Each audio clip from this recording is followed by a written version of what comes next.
Bismillahirrahmanirrahim. Kembali di channel Robby Delpis ya. Pada kesempatan kali ini saya ingin membahas tentang komentar yang diberikan oleh tangan kanan pelatih timnas Indonesia Patrick Kluivert, yaitu Denny Lanzat ya.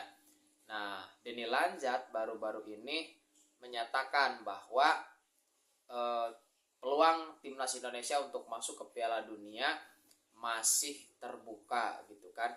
Nah, kita lihat ya apa yang dikatakan oleh Denny Lanzat ya. Anda bisa tahu bahwa peluangnya masih terbuka. Kami melakukannya dengan baik. Jika Anda melihat klasemen, segalanya masih mungkin. Kami akan melewati 4 laga final, kami bisa lolos langsung ke Piala Dunia 2026, ujar Denny Lanzat dilansir dari kanal YouTube Football Premier. Football Premier itu kan media Belanda. Nah, jadi Denny Lanzat melihat bahwa peluang melihat berdasarkan klasemen, kemudian melihat berdasarkan poin, nah itu ya masih mungkin segalanya gitu kan. Dan bisa saja ketika mampu melewati 4 laga final, artinya ketika suatu tim menganggap laga itu sebagai final, maka habis-habisan. Karena ketika gagal berarti ya sudah selesai gitu.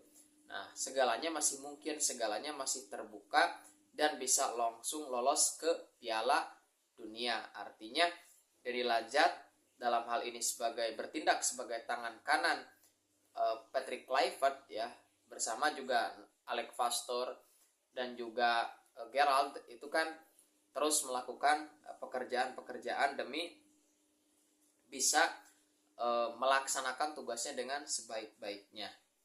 Nah, kemudian terkait dengan persiapan, Denny Lanzat mengatakan, kami punya waktu singkat untuk mempersiapkan pertandingan-pertandingan itu. Kami sudah menjadi bagian resmi itu, kata Lanzat ya. Dan di statement terakhirnya, Denny Lanzat ya mengatakan bahwa kami sudah bertemu dengan orang-orang terpenting dari negara dan federasi.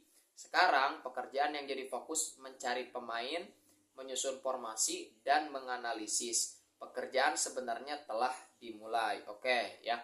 Jadi dari apa yang dikatakan oleh Denny Lanzat ya, selaku ya sebut saja kita ya bahwa Denny Lanzat adalah kaki tangan atau tangan kanan daripada coach Patrick Kluivert. Nah, ada dua hal yang bisa kita lihat, bisa kita analisis, bisa kita simpulkan dari apa yang disampaikan oleh Denny Lanzat. Yang pertama, bahwa Denny Lanzat melihat adanya peluang yang masih terbuka, termasuk untuk bisa lolos langsung ke Piala Dunia. Nah, hal itu dikatakan oleh Denny Lanzat bukan tanpa alasan. Pertama, kalau melihat sisi klasemen, bagaimana peringkat 2, 3, 4, 5, dan 6 itu selisihnya adalah 1 poin. Australia 7 poin, Indonesia 6 poin, Arab Saudi 6 poin, Bahrain 6 poin, dan Cina 6 poin. Jadi untuk posisi kedua, di mana orang atau tim yang lolos finish ya di posisi kedua itu kan bisa langsung lolos ke Piala Dunia, itu masih sangat terbuka, masih sangat mungkin bagi semua tim, baik Australia, Indonesia, Arab Saudi, kemudian Cina, dan juga Bahrain. Itu. Dan ya karena poinnya hampir sama, kemudian melihat posisi klasemennya seperti itu, maka peluang timnas Indonesia untuk bisa langsung lolos ke Piala Dunia masih terbuka, masih sangat mungkin. Itu yang dikatakan oleh Denny Lanzat, yang dilihat oleh Denny Lanzat. Kemudian yang kedua, nah, Denny Lanzat juga sekarang sedang mempersiapkan tim ini ya, mempersiapkan. Waktu yang dimiliki memang singkat, tetapi mereka sedang bekerja. Nah, apa yang mereka kerjakan ya, fokus yang mereka kerjakan itu tadi seperti disampaikan itu kan, mereka sudah konsolidasi, istilahnya bertemu dengan pihak-pihak tertentu dari negara yang penting dan juga federasi. Artinya ya federasi, pemerintah itu kan dalam ranah kebijakan politik itu mendukung.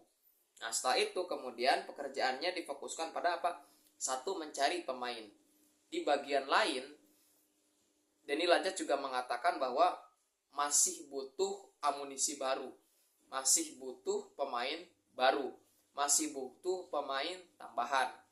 Nah, makanya kan beberapa pemain masih proses naturalisasi, masih proses bagaimana supaya bisa membela timnas Indonesia selain yang sudah resmi ada oleh Romani ya, seperti itu. Oke, mencari pemain artinya tim ini mencoba gitu ya, apakah nanti akan mayoritas sesuai dengan apa yang pernah dilakukan oleh Coach Sintayong, artinya mayoritas pemain yang Sintayong pakai dipakai kembali, atau memang mencari beberapa pemain baru yang sebelumnya pernah dipakai oleh Coach Sintayong atau sama sekali yang belum dipakai. Oke ya.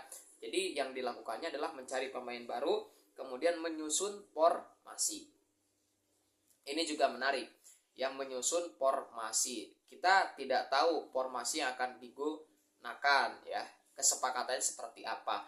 Kalau melihat profil atau CV dari ketiga atau empat pelatih ini, Patrick Kluivert, Alex Pastoor, kemudian Danny Lanzat maupun Gerald, tentu dengan kultur budaya yang mereka miliki, kultur Belanda, dan biasanya Belanda kan bermain dengan total football, maka kemungkinan besar kan menggunakan total football, ball possession kental. Nah, satu hal yang di era kemarin, era Coach Sintayong kan tidak dilakukan ya.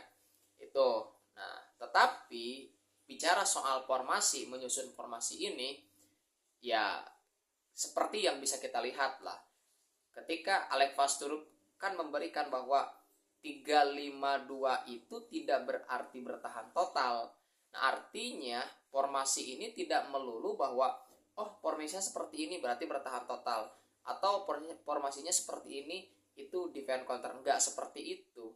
Bisa jadi formasi yang selama ini terlihat 3-4-3 atau berapa itu yang kelihatannya bertahan atau menyerang, ya tergantung interpretasi atau penafsiran yang diberikan oleh pelatih kepada timnya ya.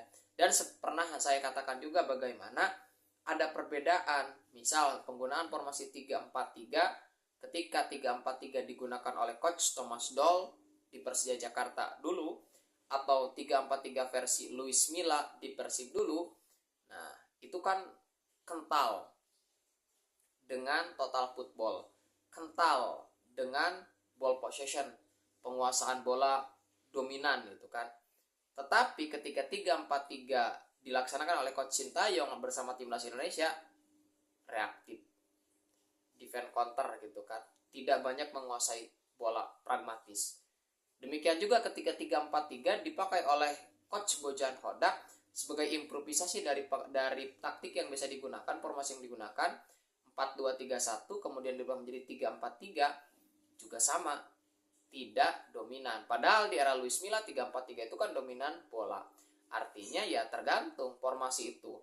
Kalaupun formasinya tetap 3-4-3 atau 4-3-3, ya kalau interpretasinya atau penafsiran dari pelatih terhadap timnya beda, tentu ini berbeda.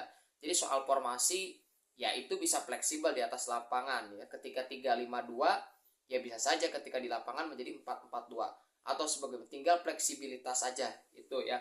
Nah, kemudian menganalisis itu berarti memberikan analisa bagaimana permainan terbaik yang bisa ditampilkan, termasuk juga bagaimana lawan yang akan dihadapi, sehingga menyiapkan kontrak strategi.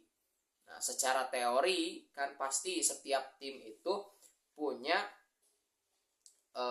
pattern ya, punya pola penyerangan, pola bertahannya, dan pasti ada kontra strateginya. Pasti ada kontra strateginya. Nah, secara teori apakah kontra strategi itu prima, excellent atau bagus gitu di atas lapangan atau tidak? Nah, biasanya yang membedakan adalah itu saja gitu ya.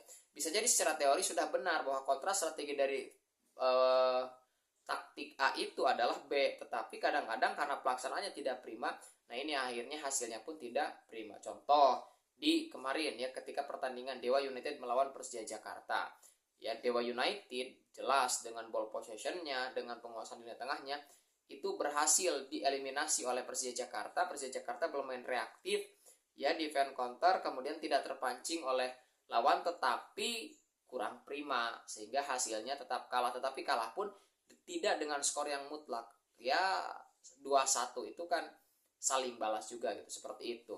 Oke, jadi kita nantikan apakah apa yang disampaikan komentar dari Denny Lanzat bahwa peluang kita masih mungkin bahkan bisa lolos ke Piala Dunia itu bisa diwujudkan atau tidak ya, seperti itu. Oke, kita tunggu saja bagaimana ya perkembangan selanjutnya bagi timnas Indonesia.